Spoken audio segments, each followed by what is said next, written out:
మంచిర్యాలకు సంబంధించినటువంటి ఎస్ఐ గారు వచ్చి నాకు ఈ కాంగ్రెస్ ప్రభుత్వం పెట్టినటువంటి అక్రమ కేసుకు సంబంధించి నోటీస్ ఇవ్వడం జరిగింది. కేసులు మాకు కొత్త కాదు. తెలంగాణ ఉద్యమంలో ఆనాడు సమైక్య రాష్ట్రంలో కాంగ్రెస్ ప్రభుత్వం పరిపాలన చేసినప్పుడు 200కు పైగా కేసులు ఎదుర్కొని ఎన్నోసార్లు లాఠీ దెబ్బలు తిని ఎన్నో సందర్భాల్లో చెంచల్గూడ చిల్లరపల్లి జైలు జీవితాన్ని నిర్బంధాన్ని అనుభవించినటువంటి ఉద్యమ బిడ్డను నేను.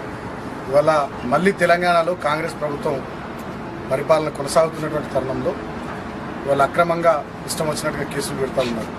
ముఖ్యంగా నేను మన ముఖ్యమంత్రిని వర్ష పదజాలంతో దూషించినని చెప్పి నా మీద ఈ కేసు పెట్టినామని చెప్పి ఇందాక ఎస్ఐ గారు చెప్పారు నోటీస్ ఇచ్చే క్రమంలో.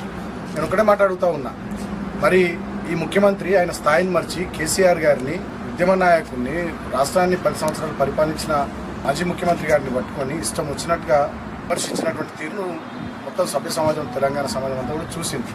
అదేవిధంగా మా మాజీ మంత్రుల్ని మా నాయకుల్ని ఇవాళ కాంగ్రెస్ ప్రభుత్వంలో ఉన్న మంత్రులు కానీ నాయకులు కానీ ఎట్లా విమర్శిస్తూ ఉన్నారో ఎట్లా పరుష పదజాలంతో మాట్లాడుతూ ఉన్నారో ఇలా రాష్ట్రం అంతా చూస్తూ ఉంది. సోషల్ మీడియా వేదికగా ఇట్లా ఇష్టం వచ్చినట్టుగా అవాకులు చవాకులు పెళ్తూ ఉన్నారో దుర్భాషలు ఆడుతూ ఉన్నారు. వీళ్ళ రాష్ట్రం అంతా కూడా చూస్తూ ఉంది. ఈ కాంగ్రెస్ ప్రభుత్వం చేస్తున్నటువంటి ఎదురుదాడి చేస్తున్నటువంటి ఈ దుర్మార్గపు తిట్ల దండకాన్ని వాళ్ళ రాష్ట్ర ప్రజానికం కూడా గమనిస్తూ ఉన్నారు. రాబోయే రోజుల్లో ఖచ్చితంగా తగిన రీతిలో బుద్ధి చెప్పడానికి తెలంగాణ ప్రజలు సమాయత్తం అవుతూ ఉన్నారు.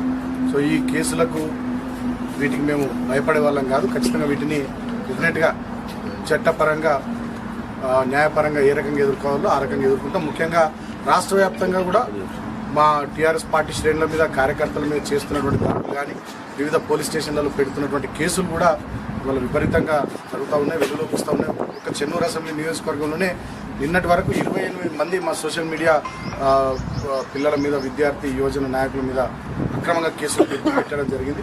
ఇవాళ నేను కూడా ప్రజలను ఆలోచించమని కోరుతా ఉన్నా. కేవలం బీఆర్ఎస్ పార్టీ నాయకులు కార్యకర్తలు మా సోషల్ మీడియా పిల్లల మీద కేసులు అయితే ఉన్నాయి. మరి ఇష్టం వచ్చినట్టుగా తిడుతున్నటువంటి ముఖ్యమంత్రి మీద మంత్రుల మీద కాంగ్రెస్ పార్టీ నాయకులు కార్యకర్తల మీద రాష్ట్ర వ్యాప్తంగా మేము ఎన్ని పిటిషన్లు ఇచ్చినా ఒక్క కేసు కూడా అయితలేదంటే మరి ఎంత నిర్బంధం ఇవాళ ఈ రాష్ట్రంలో అమలవుతూ ఉందో ఆలోచించమని కోరుతా ఉన్నా. నేను ఒకటే మాట చెప్తా ఉన్నా, ఇవాళ రాష్ట్ర ముఖ్యమంత్రి ఉన్నటువంటి వ్యక్తే స్వయంగా నోటు కేసులు అడ్డంగా నోట్ల కట్టలతో పెట్టినటువంటి దొంగ, ఆయననే ఒక క్రిమినల్, ఆయననే ఇవాళ కేసులు ఎదుర్కొంటున్నటువంటి వ్యక్తి. నిన్న సుప్రీంకోర్టు నోటీసులు కూడా ఇచ్చింది ఓటుకు నోటు కేసులో. కాబట్టి అటువంటి వ్యక్తి నుండి ఇటువంటివి తప్ప ఇంకేవి రాష్ట్రానికి మంచి జరిగేటటువంటి పనులు కూడా పెద్దగా ఆశించే పరిస్థితి లేదు.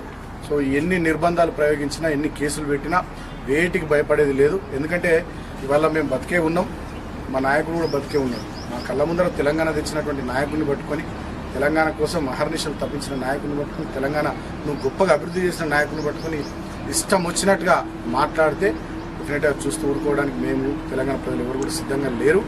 అదే కాకుండా వల్ల నా మీద ఇష్టం వచ్చినట్టుగా మా నాయకుల మీద ఇష్టం వచ్చినట్టుగా మాట్లాడినటువంటి వాళ్ళ మీద కూడా రాష్ట్ర వ్యాప్తంగా వివిధ పోలీస్ స్టేషన్లలో మేము పిటిషన్లు ఇచ్చినాం, చెన్నూరు నియోజకవర్గంలో ఇచ్చినాం. ఎక్కడ కూడా ఒక కేసు నమోదు చేయకపోవడం ప్రభుత్వం మొండి వైఖరి, ప్రభుత్వ కక్ష సాధింపు వైఖరికి నిదర్శనంగా నేను భావిస్తూ తెలంగాణ ప్రజలారా గమనించండి, ఆలోచించండి. ఇందిరమ్మ రాజ్యంలో ఎలాంటి నిర్బంధం ఈ ప్రజాపాలన పేరు మీద ఎటువంటి నయవంచపు పాలన నడుస్తూ ఉందో ఆలోచించమని తెలంగాణ ప్రజలను కోరుతున్నాను. Thank you. జై తెలంగాణ.